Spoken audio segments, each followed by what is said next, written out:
Welcome to the Food Junkies Podcast. Here, we aim to bring you the experience, strength, and hope of professionals working on the front lines in the field of food addiction. Our mission is to educate you, the listener, and increase overall awareness about food addiction as a recognized disorder. Here, we discuss all things recovery, exploring the many pathways people take towards abstinence in order to achieve a health-forward lifestyle. We hope to inspire you to thrive rather than just survive. So stay positive, make a change for yourself, and share your journey with others. And hopefully the message will spread.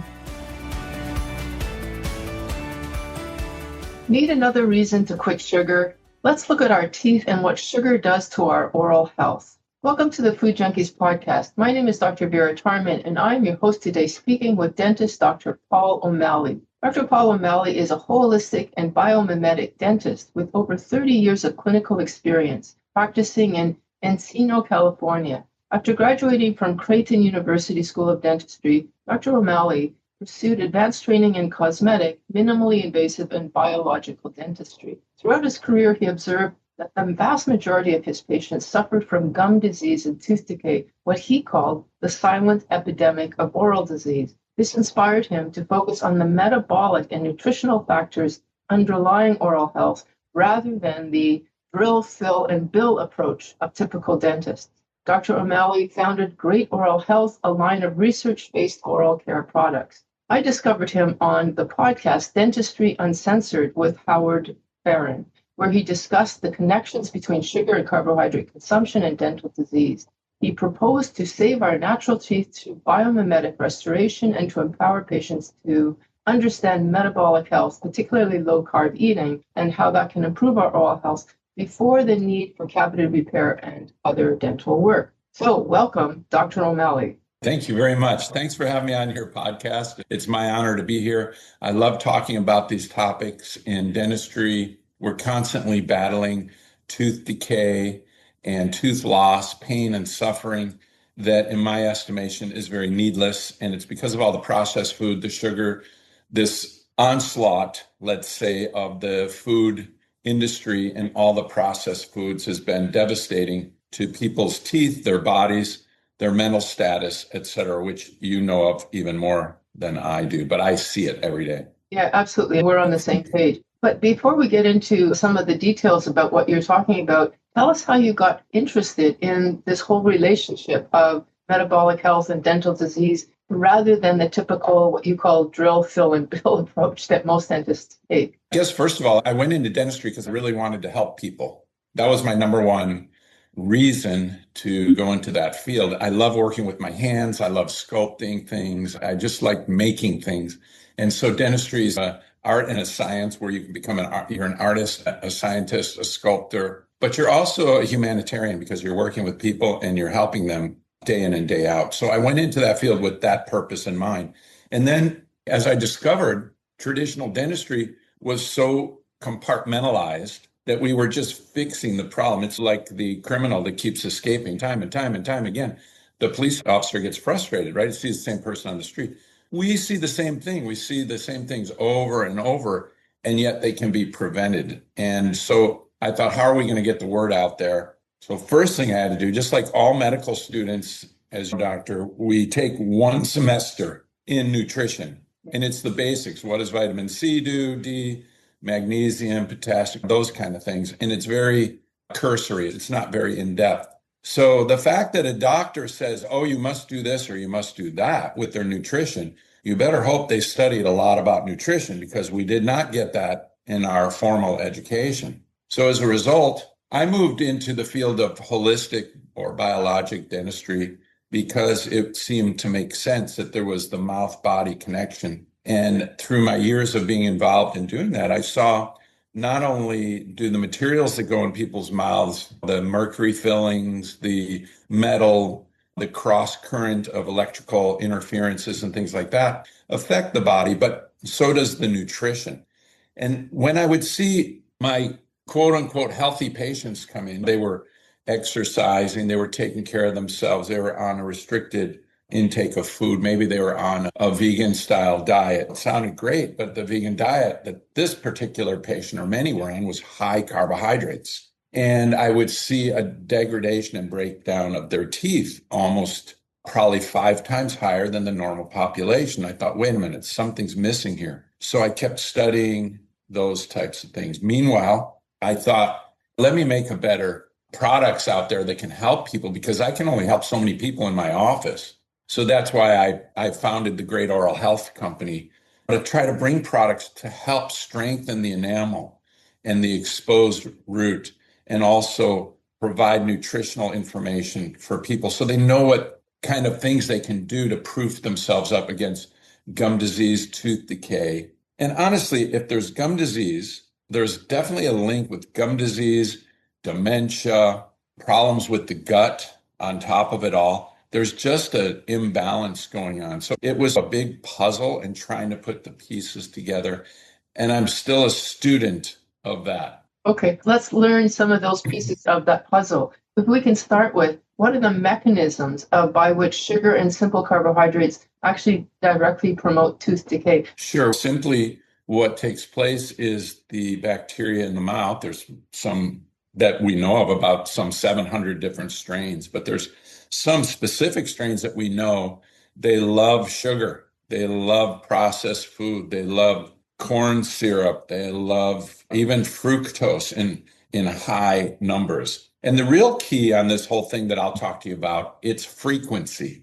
It's not if someone does this every now and then, it's frequency, which would speak to your podcast, right? So what happens is in the mouth itself, the sugary foods, the carbohydrates that break down, the sticky sugary foods, your bacteria are in there, and others may have heard this before, but you've been hijacked by the bacteria. You think you need the sweets and the sugar. That's not really true. Your bacteria is telling you, get sweets and sugar in here. That's what they burn for energy. And as a result, the minute you consume high carbohydrate, high sugar content food, the pH in the mouth drops drastically. When you talk about bacteria, do you mean gut bacteria or dental bacteria? Oral bacteria. Oral bacteria. Enough to make you hijack you for a desire to eat sweet? Oh, sure. Because It's the taste buds in the mouth. Of course. You know? So you got a perfect storm. You got the mouth demanding it, the sensation of taste. Obviously, it's going to satiate whatever is commanding. The brain is being signaled, right? You're hungry. You need this. And the gut is working overtime to say that too, obviously. But in the mouth, you have this same phenomena going on. And so now everybody's happy, they think. The bacteria are happy. They got their food source. The problem with the bacteria, they want to survive there too. But they start over consuming these things, and the acids on the teeth that now are bathing, your teeth are bathing in, becomes highly destructive. Now, if a person's genetically born with very hard enamel, they can resist that for a long time. But over time, even people with very strong enamel will begin to erode these. And we see problems, especially as they get older. Saliva begins to dry up a bit as a person ages. And there's various other factors, which I'm sure we'll talk about as well. There's a movie, that Sugar film, the Australian film about sugar. Have you seen that? I haven't seen that, actually. The most memorable section is a dentist goes to, I think it's Arkansas, some place where it's a food desert. It's only sugary items. He actually shows how he works with people who drink Mountain Dew, like 12, 16, 18 bottles a day. And he talks about how basically people's teeth are just bathed in this. And he talks about the pH balance. You might want to get that as a little section to show your patients. Sounds great. What was it called? The Australian? That Sugar film. You can easily find it on Amazon, That Sugar Film. And it has a 15-minute vignette, which is sobering. That's great. I love that. I would love that. It's constantly looking at, when I have patients who come in and they are at risk for tooth decay, that means they've had it their whole life. It's active right now. We have to do a deep dive. What are they doing? And some people are they're bathing their teeth in acid water all day long. They might be, who knew Zevia? I think I'd say that. It's this beautiful new, it's like a carbonated soda that has a nice flavor to it, all sugar-free. It looks so beautiful. And the pH is about 3.0. Now, for those listening, our normal pH is 7.0. So it's 4 points below. That means it's so acidic, it tears down the enamel And if there's any root surface, it tears that down even more rapidly. So there's a lot of things out there. And I would tell people listening, just go on Amazon. Actually, I have one here. No, I don't have it here with me. Oh, there it is. If you go on Amazon, you can get these like pH things. I don't have any connection with this, but these are so easy. And you take these out and put them in whatever you're drinking. If you're drinking something frequently, I wonder if that's good for me. Just check it. If it's acidic, it's probably not good for you. Even lemon water can be hard on the teeth. It's alkalizing for the body, but it's like you just can't bathe your teeth in it over and over, sadly. It's really useful for our listeners because a lot of us know that we should avoid soda with sugar. And you're telling us that we have to actually be careful with our alternatives, like the sugar-free items, even lemon water. That's right. It's frequency. If a person squeezes some lemon in water and they drink it in the morning and then after that they swish their mouth out, or if they want to be ultra careful, just take a little bit of baking soda, put a half a teaspoonful in water and swish with it and rinse your mouth out. It'll help the buffering agents come back in fast. Wow, that's interesting. So that's tooth decay. What about periodontal disease in general, the larger picture? Similarly, periodontal disease, by the way, both of those are diseases and they're at, you would say, pandemic or epidemic levels around the world, right? Because about 4 billion people on our planet suffer from these things. Isn't that amazing? We can fly to outer space. We can do all this AI, all this technical stuff, and we still have this problem. I believe in the United States, it's still 25% of the people after the age of 65, something like that. Maybe it's 22% now, have lost all of their teeth. Wow. And it's better. It used to be about 50% 35 years ago.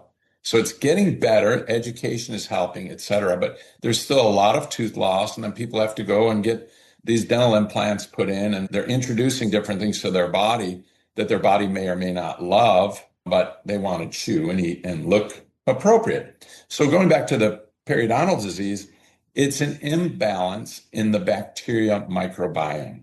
So we have this beautiful microbiome, and if we alter and disrupt it in a harmful way, we get overgrowth of bacteria. And the overgrowth of bacteria are those disease-causing pathogenic bacteria.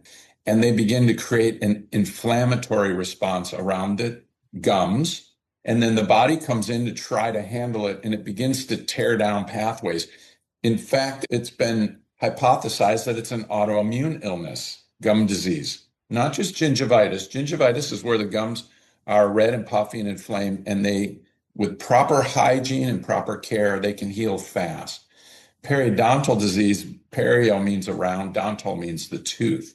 So it's the bone and the gums and the connective tissue that holds that tooth in the socket gets torn down. And it's hypothesized that when inflammatory agents and imbalance in bacteria goes there, the body says, oh, we have inflammation. Send in more white blood cells to take care of this. How does it get more white blood cells? It has to tear down the bone to send more blood supply. And as it tears down the bone, it's this vicious cycle. And so the thing with gum disease, for people that are listening, it's very cyclic. It'll hit for a while and then it goes away, and it hits for a while and then it goes away. So if they have bleeding gums, it's the first sign. Your gums should not bleed any more than if you combed your hair and you had blood in your comb, you'd go, what the heck?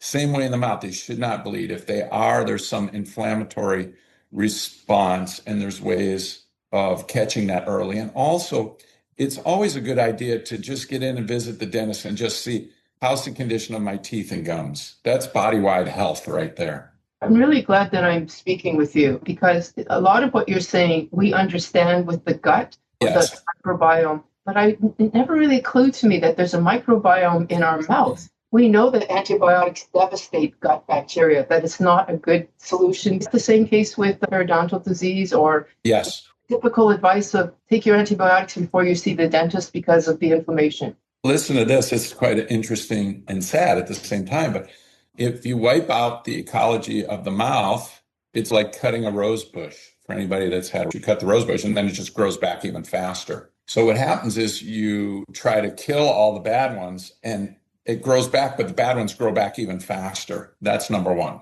So it's a tough one. The real answer is to create a balance. And the other problem is that if you use harsh mouthwashes and harsh chemical ingredients, you wipe out everything. And there has to be a reason why there's bacteria in the mouth. There must be, evolutionarily speaking. And there is one of the big things that it converts nitrate into nitric oxide, and the bacteria in the mouth are integral to doing that.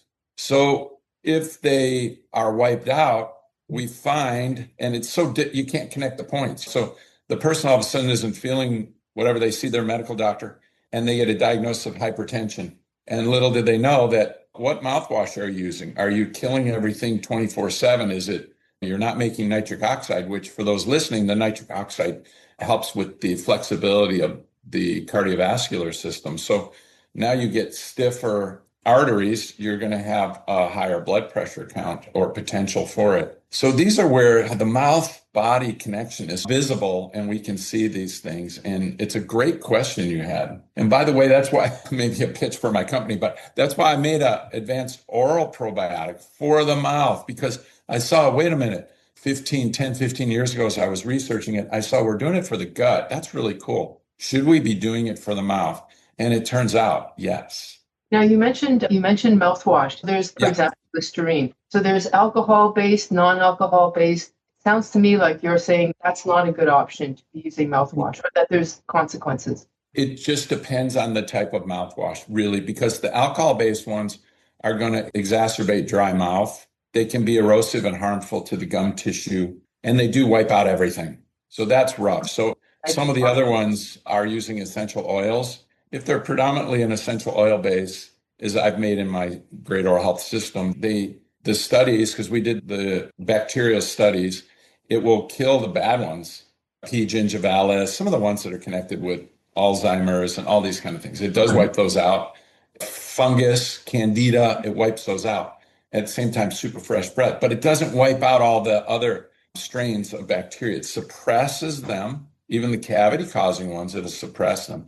Those are more the essential oil lines of products. And I know, like, even there's another one called TheraBreath. There's chlorine dioxide. Oh, yeah. So those ones, what happens with TheraBreath, and for listeners, they really get bad breath in a way that Listerine doesn't. And because they have most of the bad breath, about 92-95% comes from the mouth. Now, if a person's eating a lot of garlic and onions and foods like that, the kimchi, fermentable foods and stuff, obviously it can come from their gut short term, but most of it comes from the mouth. A lot of it comes from the back of the tongue. We get postnasal drip all night long, and that's a beautiful area for these bacteria to grow.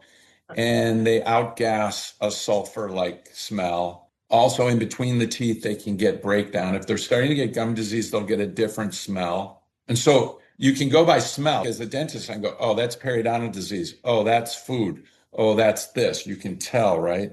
Some of those things break down. But going back to the mouthwashes, TheraBreath, for example, not to just pick on that particular company, they say that it's chlorine dioxide. Now, chlorine dioxide by itself is pretty good, but it's hard to stabilize it. You'd have to keep it in 2 separate bottles. You mix it and then use it.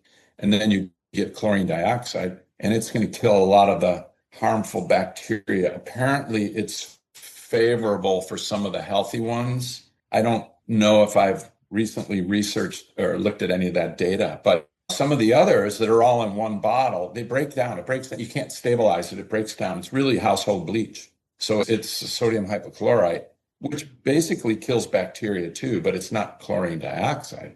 So short term, it's okay if a person has some bad breath. If they, again, it's frequency. Short term, it's fine.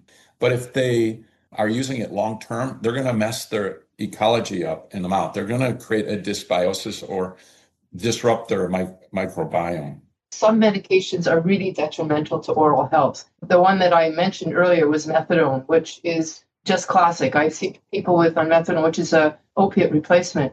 5-10 years later, they've lost their teeth or they're losing their teeth. So what is it about some medications that can cause that? And then we'll get back to the food and sugar. It's a great question. A lot of these opioids, they suppress salivary flow. Right, they do. And that is death to the teeth. People can suffer from an illness called Sjogren's, which also messes up it's a connective tissue disease, but it messes up the tear duct and the moisture of the eyes, and they get severe dry mouth. But many of these medications, antidepressants, are terrible for the mouth. They they dry up this salivary flow. Now, That's right, they do, because they're really antihistamines, a lot of them. They have antihistamine. That's right. And then again, people that have sinus troubles and they're taking antihistamines a lot, they'll suffer the same problem. But the greater problem is that we didn't talk about this at all, but when you take some of these things, they can interfere with the parotid hormone and the hypothalamus axis that there's been some research on. It's very hard to prove, but in the tooth itself, you have a flow of intracellular fluids that go through the tooth from the nerve in the center outward, all the way to the enamel or to the root surface. And it's just, we call those little tubes, they're tubules.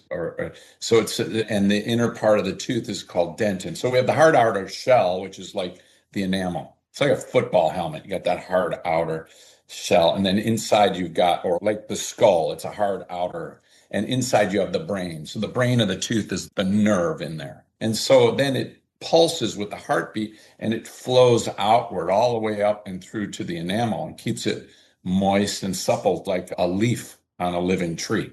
And so what happens is apparently those flows can get messed with by high sugar consumption, lowering the pH in the body. Something messes with that hormonal response.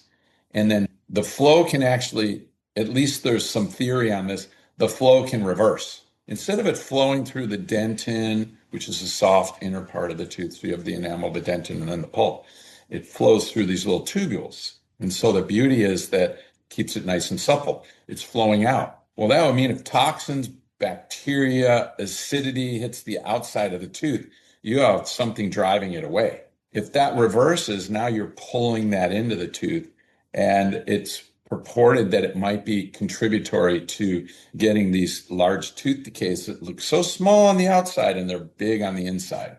Inside, yeah. Amazing. So we have that factor too. So we have the connection between nutrition and tooth decay and also habits. And just happens to be, it just seems like our bodies weren't designed to have high sugary consumption. Even when it comes to fruits, it should be occasional and seasonal. Natural fruit versus refined sugar. Not too big of a difference. When you're a bacteria in there, you'll eat any of that sweet stuff. And then when you go to the bathroom, their byproduct is acid.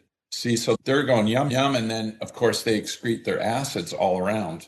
And so if the enamel's not genetically very thick and strong, or there's not good habits to make things more acid resistant, this, what we call acidogenesis, or creating of acids in the mouth, just exacerbates. And then along with that, if you reverse the flow of the dental tubules, wow, talk about a perfect storm. It's a tough one for sure. Would it be fair then to say that with somebody who has diabetes, along with all of the consequences of metabolic disease, that poor dental health be considered a metabolic disease as well? Oh, for sure. People with diabetes in the dental arena, number one, they don't heal as well. So inflammation is really rough for them. And it depends how brittle they are, how acute their diabetes. If they have the type 2 diabetes, obviously it's best if they can work with natural nutritional routes to handle that, because some of the medications have such rough side effects, or can potentially. There's increased risk of heart attack, and there's just weird stuff that's on. Some of them have black box labels. Some of the newer generations, which you're probably familiar with, they don't have the same black box labels. But in any event, type 2 diabetes generally can be reversed, and type 1, no, it's a genetic defect with the pancreas. Yeah. But what happens is that those people have to be so vigilant and so militant about their oral care routine. They have to floss, they have to brush, they have to make sure there's no bleeding going on. They really have to take care of it. So they would really have to watch any type of refined carbohydrate, sugary stuff, not only for their dental health, but also for the health of their body and their sugar level. Okay, you mentioned the heart disease or high blood pressure with the nitrous oxide. How does dental health impact on Alzheimer's? What's the connection there? It's still early in the research, but I was on a podcast a few weeks ago, and it's a sort of a brain health pioneer at a clinic in Florida, medical doctor, and they're making some breakthrough because they're showing that, of course, the theory is that there's these plaques that build up in the brain. Yeah. Amyloid plaques that build up, and they can see them, I think, on some type of MRI and things like that, right? So they assume that's causing the dementia. So now they have some drugs that can suppress the amyloid plaque, and they're not really getting much change in the dementia. So what was also discovered in autopsy is that they found bacteria, a strain of bacteria called P. gingivalis, which is predominant in gum disease, in the brain. So theoretically, it's possible. And by the way, we find some of these harmful, twisty bacteria called spirochetes in heart disease patients on autopsy. They're up in those areas. And it looks like the body sees these things and tries to repair them. In repairing, they do some damage. And that might be where these plaques are coming from. Certainly in the arterial wall, we see healing all the time. If there's a crack in the wall, the body plasters it up with cholesterol and patches it up because you don't want the soft plaque coming out and going into blood. It's an instant blood clot. So a lot of these things they're linked, and we're finding some of the bacteria in the mouth. They're roaming all over the place. So the healthier we keep the mouth, the healthier the body is going to be, obviously. And also those things that would improve the immune system in the body is going to help regulate and get those things. But interestingly enough, when I was talking to the MD who was specializing in this brain health, he said the real problem with dementia is there's a breakdown in the blood-brain barrier. It opens up. It's not so select. So too much. And it's it's heavily related to sugar consumption because the brain wants sugar. It wants glucose predominantly. But if a person can curtail that and switch and and create more ketones in the body, apparently the brain loves ketones way better. And it doesn't make the brain feel like it's on fire. So it can have a calming effect. This is not my area of expertise, but I find it fascinating how this all is so really connected. Talk about some of the treatment then. So it sounds to me like a high carbohydrate diet is not really good for dental health. I would imagine then that you would recommend a low carb or keto diet. I do. And I'm sensitive to the vegan population out there because they have a moral position sometimes, right? So how do we improve that? But I have a list of items that I like them to do. If they can find I'm going to tell you a big factor that people can take listening right now, if they can tolerate it, because I do believe moving towards a ketogenic type diet or more of a higher protein, higher vegetable, higher healthy fat, avocados, for example, fabulous food, right? Vegetables are good because obviously some of them are going to be alkaline to the body, which is good. Those don't break down the same as the carbs in the mouth. And then a high protein diet is great because it's going to break down into the amino acids that we need for healing. So on the vegan side and on any side, the greatest product to take is cod liver oil. Oh my God, really? Create a cod liver oil awareness campaign. It would be wonderful. Yeah, because it has A, D, and K in it, and it has the fat soluble ones, and it's just in such a great ratio. And a teaspoonful of that a day, even if a person did one or two, it's fine. And you can get them with the lemon flavor in there, which is okay because it's not like you're doing it all day long. Honestly, I haven't checked the pH of that. I would assume it's probably pretty good because most of the oils are hard to measure pH, but they're generally higher in pH. But it's wonderful for the teeth, hair, eyes, skin. It's an amazing natural type of product. So I recommend to my patients to go on a low carb diet always. But the biggest thing I'm also searching for is what do they eat throughout the day? And what are they drinking throughout the day? For some reason, it's just so boring to drink water all day long. So what can we do? But people can have different teas and things like that. And just measure the pH. What's the pH in that tea? What about coffee? Coffee is a low pH. That's a tough one. But if you're going to have coffee, and you can just swish your mouth out with water or a little bit of baking soda in the water and swish your mouth out. It's a quick remedy. And by the way, there's a lot of things. I brush my teeth right after I drink that, or I brush my teeth right after I eat that.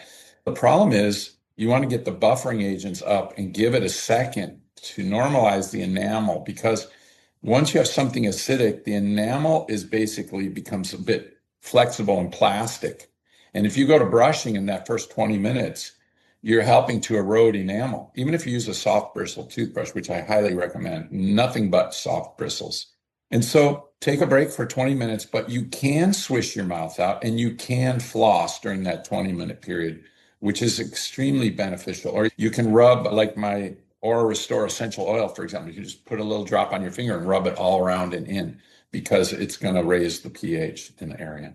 Okay, so because people are eating sugar as much as they are, you're never out of a job because there's always people with cavities. But True. I've been told that with the fluoride treatment and whatnot, that dentists don't have as many cavities to deal with. Is that true? I don't find that to be true. My practice is I more see complex cases, and that's what I cater to. So they've run around and had troubles. I would say in the younger population, we see less maybe because of the fluoride, but I think also because they brush and take care of their teeth. But it's still prevalent. And now fluoride is going to be slowly probably removed from the water, which is actually a good thing because honestly, I believe systemic fluoridation has been over-reported, not properly researched. And there's interesting reasons behind that, which is a whole nother show in itself. But the systemic fluoridation doesn't seem to impart much benefit. Now, some people on that side of the ledger think, oh boy, we're going to have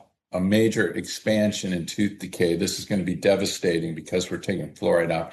I don't think that's the case. And the research I've seen shows that is not the case. The biggest onslaught we have is our processed foods. There's corn syrup and almost every darn thing you can get out there. And it's just too much acidity in the mouth. So I would have to say that tooth decay is going to be about the same with fluoride. The problem with fluoride, we've been using a pesticide basically to help strengthen an agent that's considered toxic, say, or harmful. Fluoride, basically, you can't really ingest it because it's a neurotoxin, right? So you have to spit it out and rinse it out. So it's in children's toothpaste, so you have to watch the children so they're not swallowing it for that same reason. If they swallow a bunch, you have to call the poison control center. They might have to get their tummy pump to get that out of there because it can be a bad overdose of that. So why use that if you don't have to? And thank goodness there's alternative materials now. We can mimic the minerals that are in the tooth surface. It's a calcium and phosphate. We can make that substance called hydroxyapatite, fancy long name, but it does even better than fluoride. So fluoride basically can supercoat the surface of the tooth and make it somewhat acid resistant, but it does not remineralize the teeth, even microscopically. Whereas hydroxyapatite does the same thing and remineralizes the teeth microscopically. So we have better things out there, but it's not entrenched in mainstream dentistry. For example, if I talk to the general dentist, they all want fluoride in everything. We do fluoride trays, we do fluoride this, we blast with fluoride, right? And sure, it can slow down tooth decay because it has this route that it attaches to the tooth surface. It stays there for some time.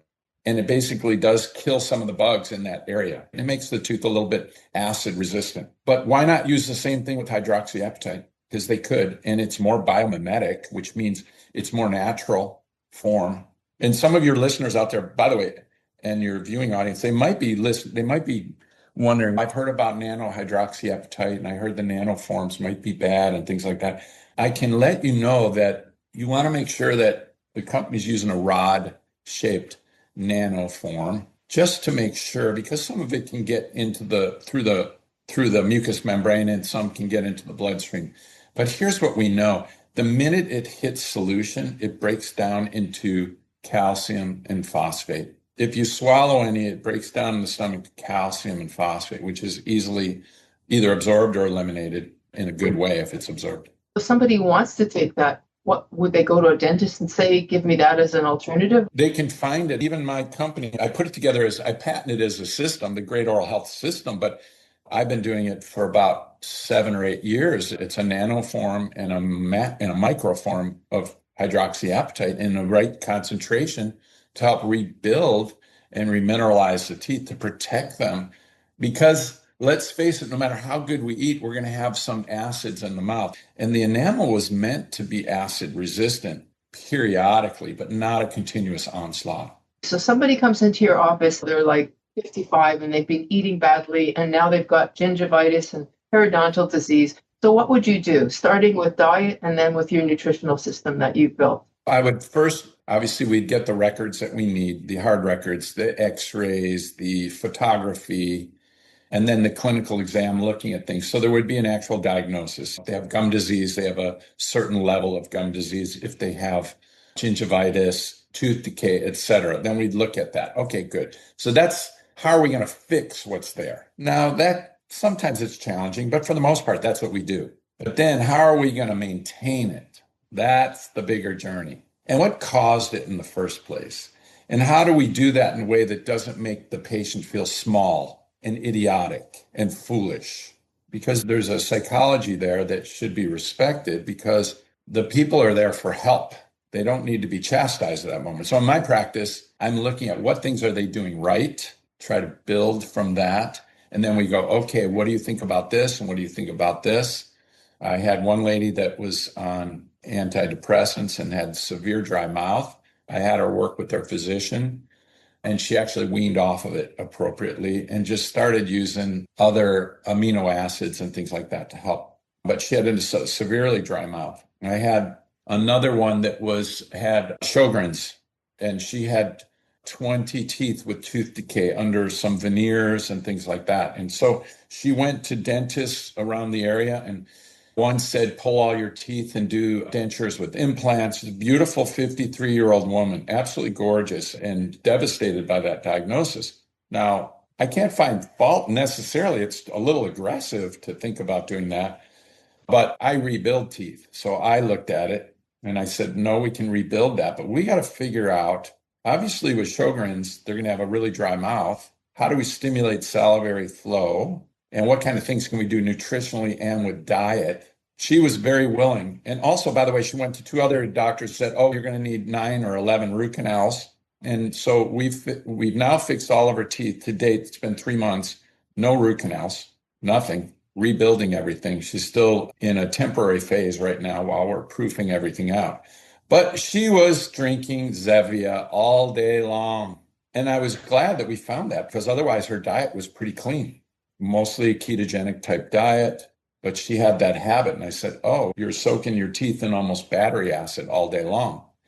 So she immediately quit that, and she was very motivated, and everything's stable right now. So we'll see, because what happens with people with that, they're labeled, they have that disease.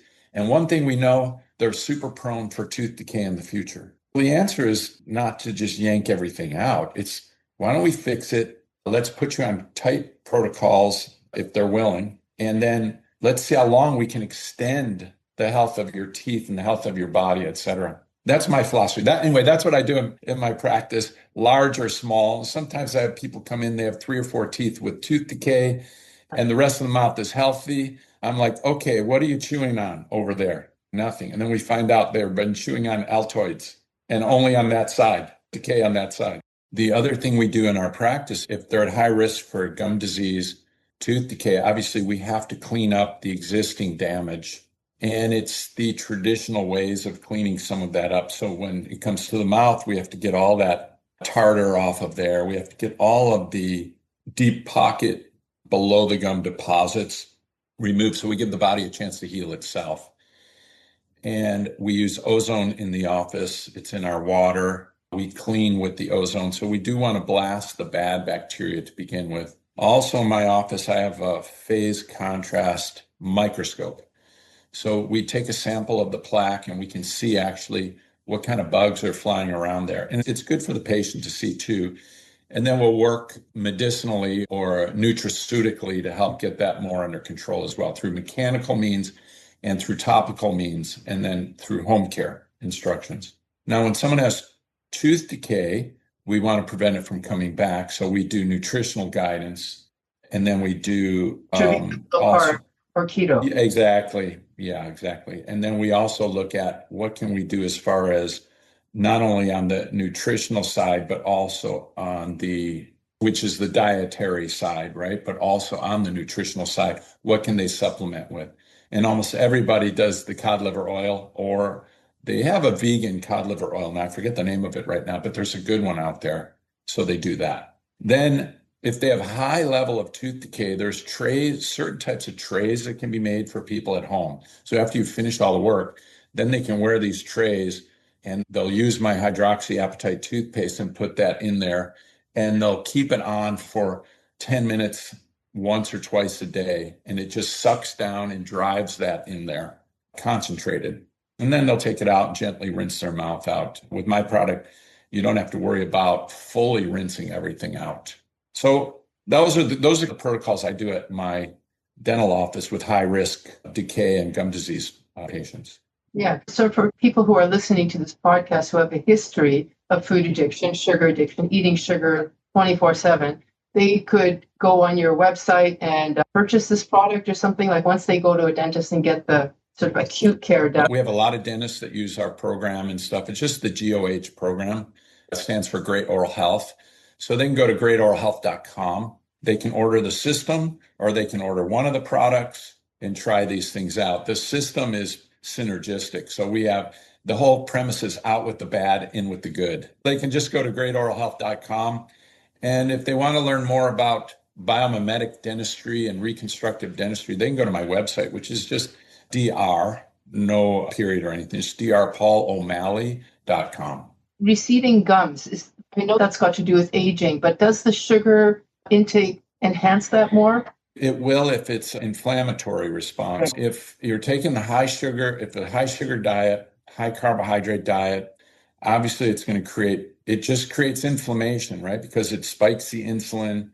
The insulin is key, and apparently it's tied in with the parotid hormone and the hypothalamus, and then you can get reverse flow and all that. That's on the teeth themselves. But what about the gums? Like I said earlier, the gum disease is roller coastery. So it goes up, it goes down. So if a person has inflammation and the gums get inflamed, then you get them cleaned up and they tighten a little bit lower, and each time a little bit lower. So the answer is don't get the inflammation in the first place. That's number one.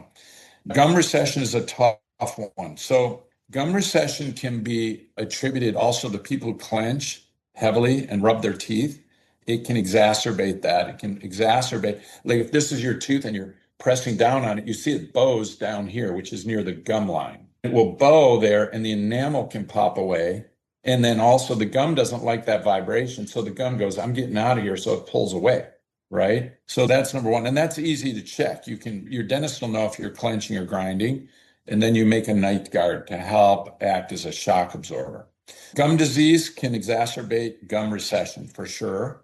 And so can clenching, can be like a perfect storm.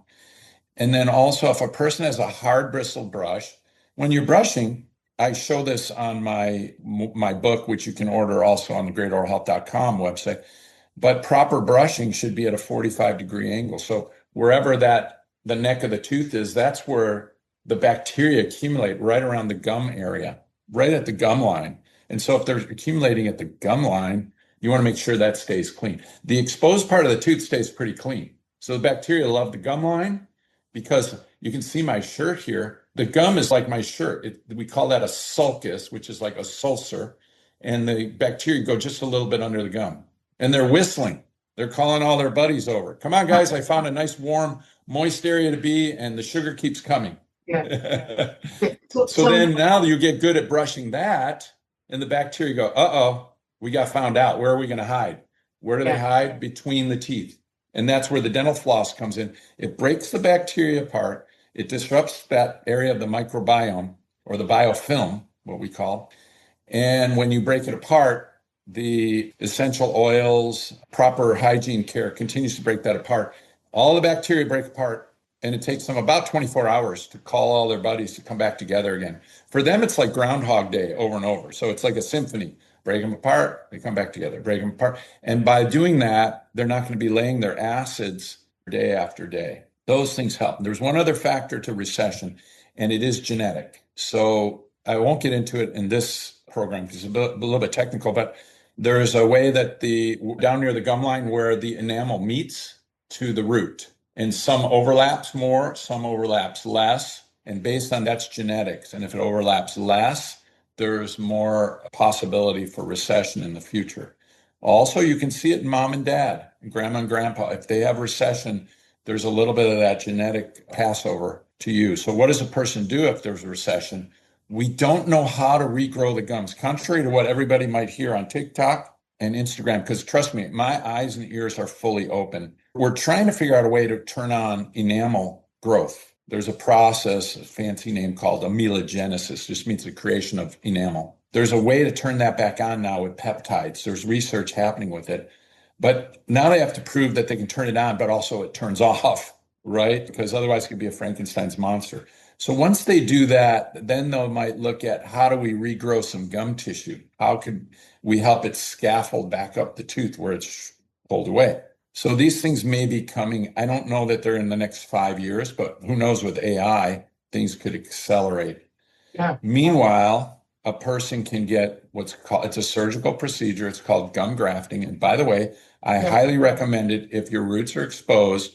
Don't wait, do it earlier. Rebuild the thickness and strength of the gum. Some is taken from the palate. Find a really good surgeon that has a lot of good reviews and things like that. And you can do one section at a time, or you can do one side of your mouth because it's sore for about a week. But after that, you have the roots now protected as you grow older. What has been your response from both patients? Are they open to what you're talking about? And also other dentists, because if they're used to doing the drill, fill, and bill model, you're not doing that. And I don't know if that's cut your costs or your fees or not, but I'm sure, anyway. A lot of the patients who come see me, they've already watched my free course. It's just called freeholisticdentistry.com. And it's on my website, just the drpaulomalley.com. So they watch it. It's 20 or 22 short videos, educates them through holistic, biomimetic, minimally invasive, reconstructive dentistry. So they watch that. So by the time they come to my office, they're already on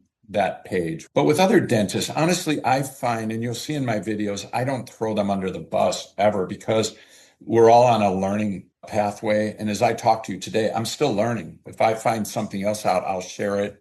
And if I go, oh, I could do this better, I would do that, because we're constantly improving. What I find in my profession, I think the vast majority of dentists are there because they want to help people, and they're doing the best they know how, but they've been taught with a minimal amount of tools. So they have to get to a point in their practice where I'd like to do things better. And when they are, they're very receptive to these ideas. When I started in holistic dentistry in the Academy of Oral Medicine, International Academy of Oral Medicine and Toxicology, which is another great website for your viewers, is the IAOM as in Mary T, IAOMT.org. Wonderful content and resources. There's a couple thousand, maybe 2,500 members in there now. When I first started, there was 300 members there in around 2002, 2003. So it's growing. And now, when I first started, I was removing mercury safely back in 2000 with oxygen on, protecting people, et cetera. And at that time, that was considered quackery, charlatan, fear-mongering. And still a lot of the general dentists throw that out. There's still of that mindset. But now it's become more and more accepted. More and more dentists, way less, are using mercury fillings. It was 50% back then. Now it's down to maybe 18 or 20%. Maybe it's less. So it's evolving in that direction. The same way with biomimetic and minimally invasive dentistry. The main thing we do with biomimetic dentistry, it couples with holistic dentistry. When we rebuild the tooth in layers, we're mimicking the structure and the engineering of Mother Nature. And at the same time, we're sealing that precious nerve. We're sealing it top to bottom, side to side, and front to back. We're giving the body a chance to let itself heal. Even so much so that now we know, based on long-term research, we can even, if the tooth is alive and not hurting, the lady I said was told she needed 9 or 11 root canals, and she's not my first rodeo doing that. If the teeth are alive and vital, we can generally clean everything up. We don't expose the nerve. We can leave a small amount of decay in the center part of the tooth, not in the periphery, seal that tooth, and guess what? It heals itself. So when dentists learn about these things, they slowly come on board, because they're afraid to change because, first of all, a lot of times they don't know what they don't know, and they may not, in their own mind, have a problem in their practice. But once they learn this style of dentistry, biomimetic dentistry, once the dentists learn it, they have a new love for dentistry and a greater joy in taking care of their patients. At least that's as I'm the vice president of the Academy of Biomimetic Dentistry, and that's what I discover. Our membership is growing year by year and becoming a worldwide phenomenon, but it's not the standard of care, but it will be. Yeah, it will be. Okay, so what's next for you? Next for me, of course, I've got the Great Oral Health Company is a great joy for me because we're global, we're around the world, and my goal was to help really make a dent in the pain and suffering from gum disease and tooth decay. And so now we have a system that is patented, the GOH system, that helps in that direction. It doesn't replace the dentist. It's an adjunct, right? But it can really help. And then, of course, we provide in my ebook, guidance, nutritional support. Obviously, we're always sending out newsletters. So the latest thing for me is expanding in that realm. And we're now going to be bringing a chewing gum to start with, but then there's going to be another chewable type of toothpaste that we're working on. I haven't perfected that yet, that will have a certain enzyme in it that looks like it will block the bacteria from making acid in the mouth. So that can be a real game changer because the acid is what starts that whole inflammatory cascade because it disrupts the microbiome. And this one doesn't harm the microbiome. Imagine it comes from a starch molecule, like a potato molecule. It's been isolated. And I wish I discovered it.